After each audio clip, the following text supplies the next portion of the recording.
eyes on it per se, but I know it's powerful, enough to attract a whole mess of scorn. If this object is what you promised, then it'll be worth it. Stay alert, guys. We can't miss this one.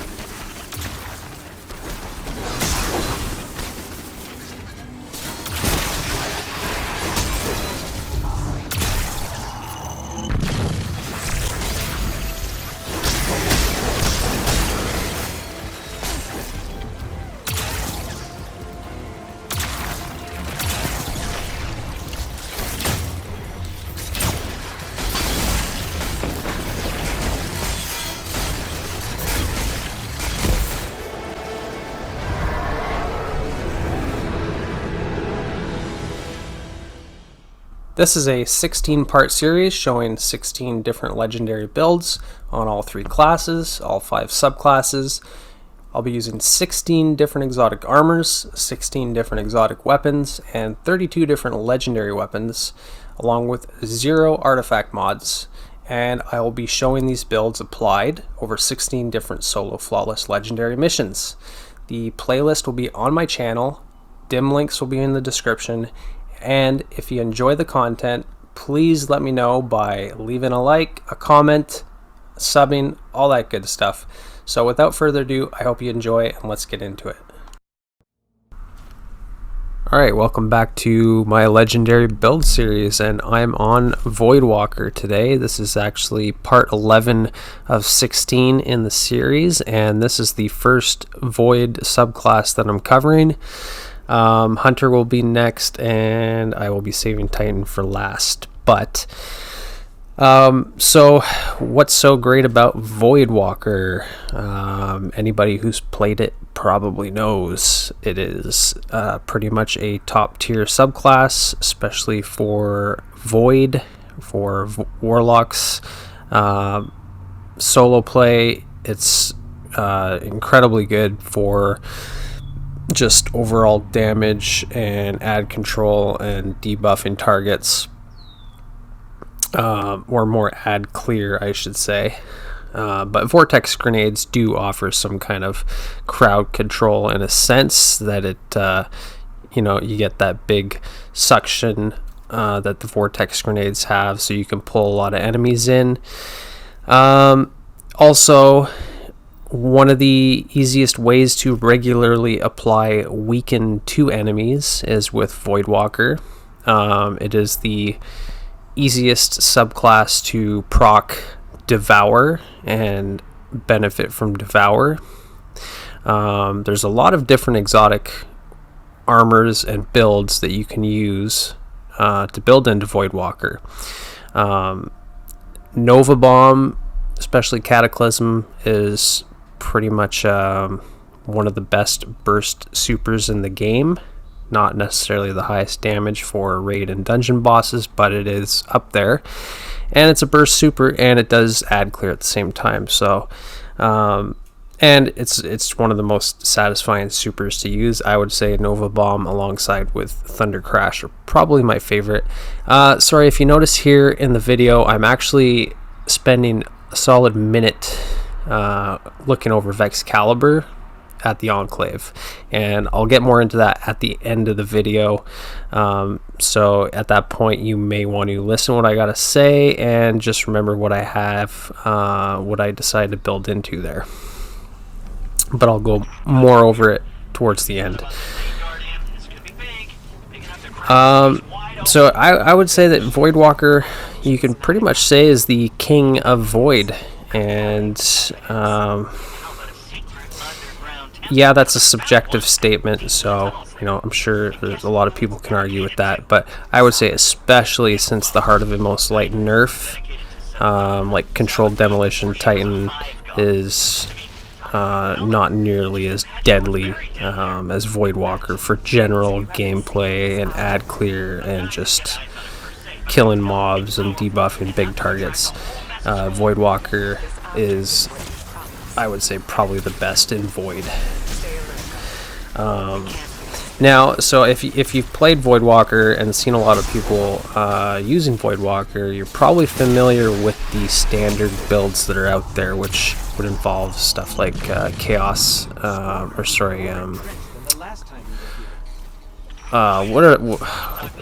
Why can't I think of the name of the gloves right now? It'll come to me in a second. But Nezarek's, is it Nezarek Sin? I get confused between the Nezarek items. And there's the Nezarek glaive, and then there's the Nezarek void headpiece for warlocks, which is not void specific. But if you get kills, if you get void kills, it'll increase your ability regen or your grenades. I think it's just ability in general. So the helmet, the Nezarek helmet for Voidwalker is very good. And then the gauntlets, Controverse Hold, which give you improved charging of your Chaos Accelerant grenades, and you get grenade energy back on hits and on grenade damage. So chaos, and you get damage resistance while you're charging your void grenades. So so most of these builds revolve around capitalizing on Voidwalker's strengths, which are Devour and weakening grenades. With, well, the grenades in general are just better, but because they're so good, it's just natural to use Echo of Undermining and spam Vortex grenades with Devour. Now I'm actually not using Devour, and I'm not using Echo of Undermining, so this is a different build, but I'm basically getting the same results, just with a different play style. And this is, you know, this series isn't about the single best loadout and build that you can use for each subclass. It is just a subclass that you can use to do solo flawless legendary content, and I would say they're viable to take into master content, certain cases dungeons and raids, and grandmasters. You know, with the emphasis being able to have enough damage output to get rid of your targets, and to also most importantly survive. So I made a couple trade-offs with this build. I'm using Karnstein's armlets with a glaive, and basically what Karnstein's do, which are the gauntlets that you can get. I think you can just get them from Lost Sectors, but it basically gives you, on melee kills, it basically gives you recuperation and better already, which I'm using those terms because one of the orb pickups that you can have on your leg pieces is recuperation. So you pick up an orb, you get a chunk of health, and then better already, which just gives you health regen, right? So it'll heal you over time. Karnstein's armlets does both of that. Every time you get a melee kill, you get some healing immediately, and then you get healing over time. So in a sense, that replaces Devour, at least on the health regen front. Devour is a full restoration of your health on every kill, while Devour is active as a buff on the left side of your screen. So I'm not using Devour, which is typically the favorite to use, but that's because Karnstein's is actually doing the same thing that Devour is doing without giving me all the same grenade energy. And it's not as universal, like not all kills are going to heal me, obviously. It's only if I'm using my melee or my glaive. But there are some things there are some ways to build into it beyond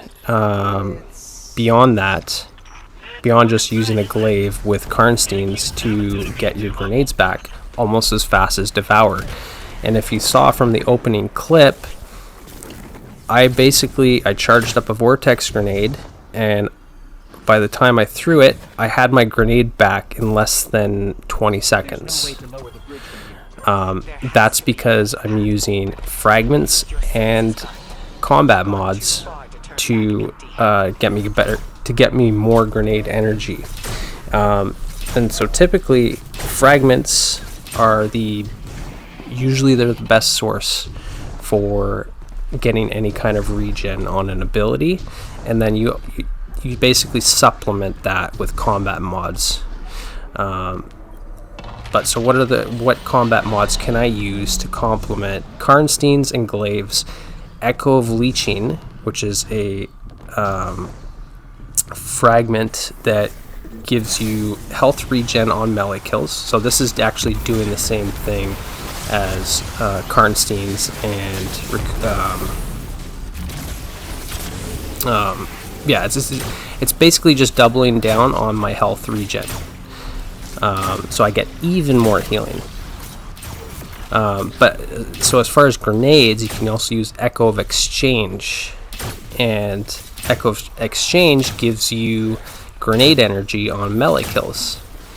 And then if you combine that with the combat mod Impact Induction, if you could do 2 copies of it, even better. I have 1 copy on this build, but that's because I'm also using Focusing Strike. So with all of these mods and fragments, every time I get a melee kill, any melee kill, but primarily with my glaive, because that is my tool for doing so, and there's no ability cooldown on glaives, I can just use it whenever I want, all the time. Yeah, so what happens is I kill something with my glaive, I heal a lot, and then I also get grenade energy, and I also get rift energy from Focusing Strike, which is going to play into the leap of this playstyle, which involves VEXCALIBUR as well. So like I said, I'll get more into VEXCALIBUR at the end, but VEXCALIBUR is providing me with an overshield on melee kills as well, as long as I'm using the glaive properly. So what happens every time I get a melee kill, primarily with the glaive, I get immediate health back, I get health regeneration, and I get an overshield, and I get grenade energy. So this basically negates the need for Devour and Echo of Undermining. And because Devour is an aspect with Voidwalker, it means that frees up an aspect for me to use Child of the Old Gods. And that is what is replacing Echo of Undermining, because I'm going to have pretty much constant uptime on my Rift, and I'm going to have my Void Soul with me, which can go out and weaken any targets that come to me, or any targets that I shoot, then my Void Soul will go out to them and weaken them.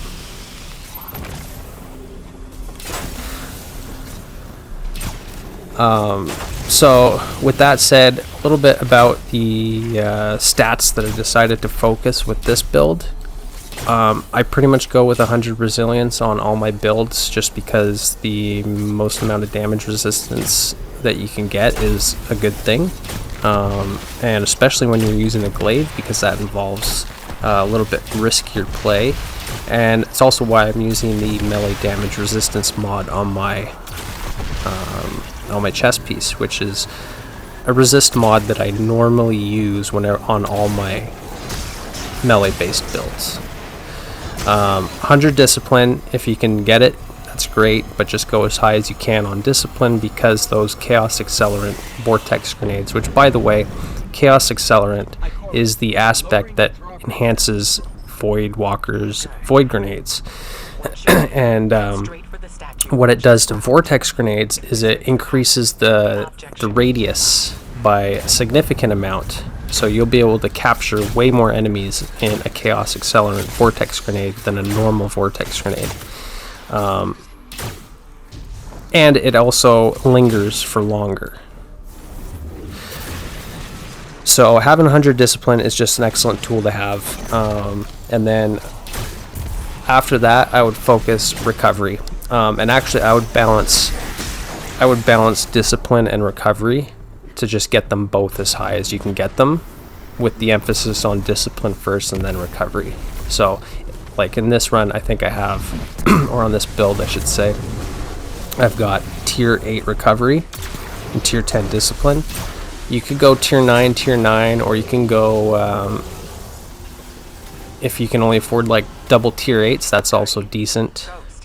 But generally your grenades take longer to recharge than your rift, so go a little bit higher with your discipline. And then so the gameplay loop is basically you deploy your rift, which is going to get your void soul up and ready. It's also going to get an overshield started for you if you're standing in a rift. Then you throw your vortex grenade,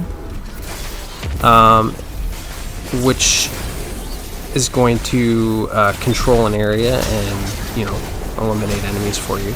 And then you have your glaive ready. And so then your melee kills with your glaive are going to recharge your rift and recharge your grenade. So that's basically the order that I would do it in: rift, vortex, and then glaive stuff, and then you can get back into your straight into another rift and another grenade. And then, you know, there are some weaknesses with glaives, which I should probably state, because this style of play isn't always fitting. It's not as universal as a build as like a Controverse Hold or Nezarec Sin build on Voidwalker. There are some weaknesses to glaives, such as exploder units, and there was quite a lot of screebs in this legendary campaign mission. So that poses a potential hazard, which you can block their explosive damage with your shield, you know, providing that you have enough shield energy built up to actually block that damage and not run out of shield energy before it explodes, because sometimes that happens. Another weakness for glaives is is positioning. So you can trivialize your run by having a bad position or making a bad decision about when to pull out your glaive and use it, and in what position. You know, so glaives are generally not offensive. They're not very strong at offensive gameplay. This build does allow you to be a little bit more offensive because you're healing on kills. But just generally speaking, melee builds are not super great at being offensive in solo flawless endgame content.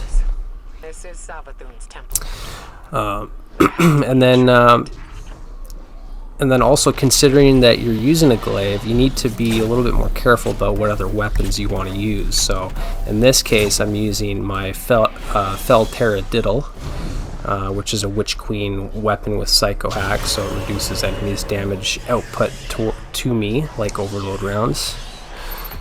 And that is going to take care of my ranged encounters for me. And then I have a burst damage option with my heavy, with the Red Herring rocket launcher, which also has Psycho Hack, which isn't necessarily all that relevant, but yeah, it does reduce enemy damage output. But usually if I'm pulling out a rocket launcher, it's not because I'm trying to reduce their damage output, it's because I'm just trying to kill them, and the rocket launcher does a good job at that, especially with enhanced field prep.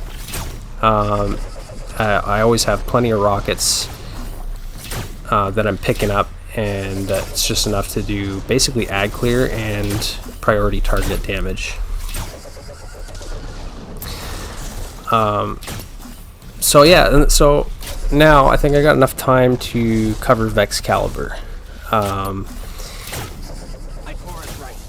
So I'll go over VEXCALIBUR a little bit more,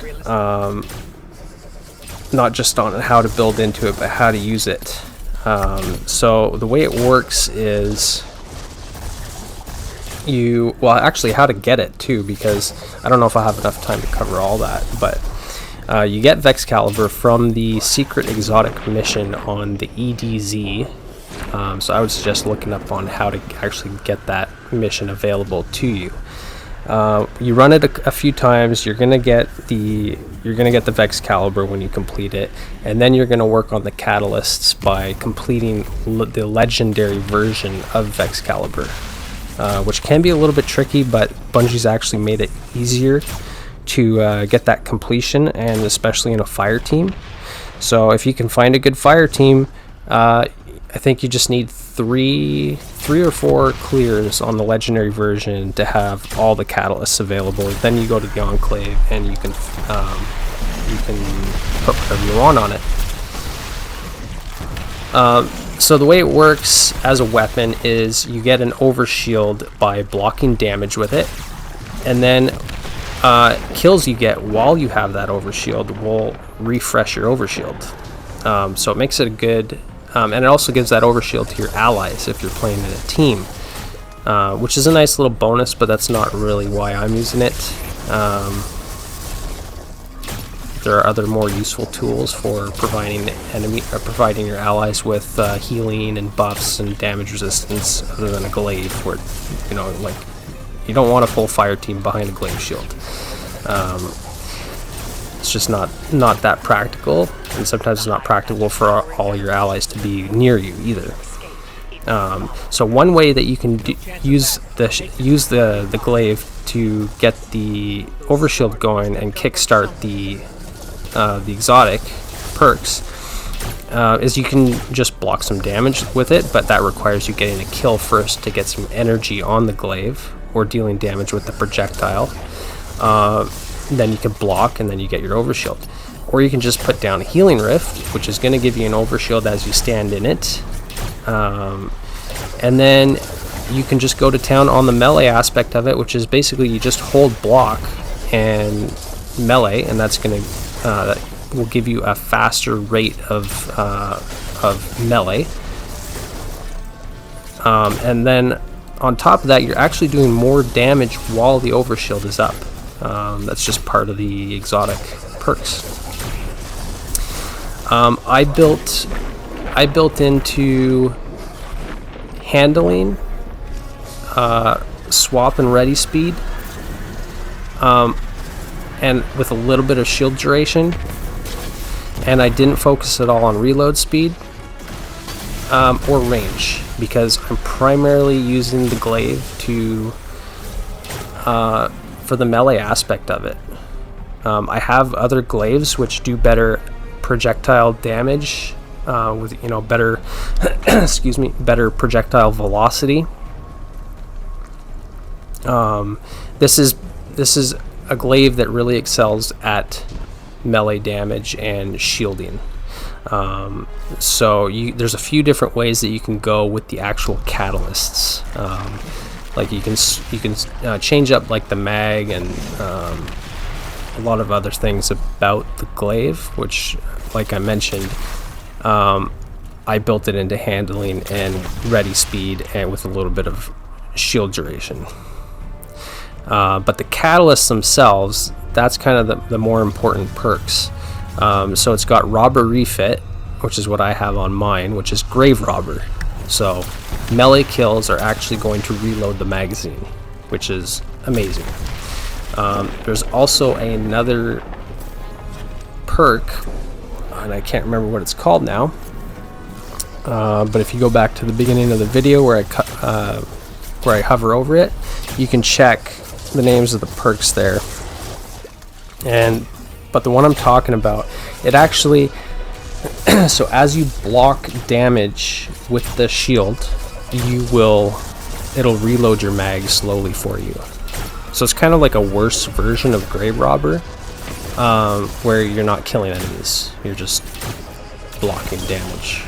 So if you really want to build VEXCALIBUR like a tank glaive, to actually tank damage all the time, you could do that, but I would not recommend doing that at all for solo play, because you don't have time to just be a tank in solo play, because somebody's got to kill the enemies, and that's you. So Grave Robber is going to give you an immediate reward for killing enemies, which is, it's refilling your mag for you. And then there's another perk. It's kind of like a movable object, I think, where if you're standing still with your shield up, I think you get more range or something. It's just not a very useful perk. I would say if you really want to build it like a tank, go with that that one that reloads your mag while you shield. But if you want to build it like how I have mine, and you want to do some melee damage and actually have a build that's designed to do melee damage, then Grave Robber is probably the best thing. So yeah.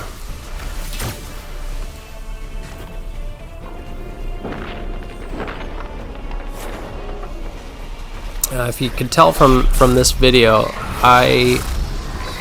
like this loadout, as far as the weapons go, is not perfectly optimized to this mission with the Cunning.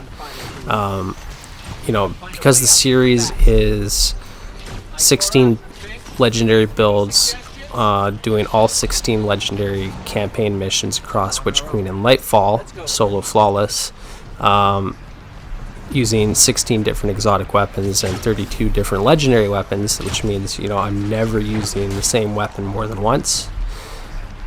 I basically had to determine before I started this series what subclasses I was going to use on what missions, and that meant that there was obviously going to be a few missions where that build was less than ideal for that mission. So I would say this is probably one of them, because if I was doing the Cunning, like I've actually done this like the solo flawless master version with champions and such the last couple seasons, which is a much harder version of this, and typically I would run either precision weapon to immediately nuke the worm boss and not just peck away at it with fell taradiddle. And I probably wouldn't be using a glaive for the simple fact that there's so many screeps. So, you know, I kind of had to cheese my way through the mission a little bit because of the glaive. But there was enough encounters in there to at least showcase the viability behind Karnstein armlets, behind VEXCALIBUR glaive, and, you know, having a melee build for Voidwalker is definitely viable. So, anyways, if you liked the video, please feel free to give it a like, and more importantly, just let me know what you think about it. I'm always engaging with people in the comments section because I am a small channel and I have the capability and the time to respond to pretty much everybody. So yeah, let me know, and otherwise I will see you in the next video. Take care.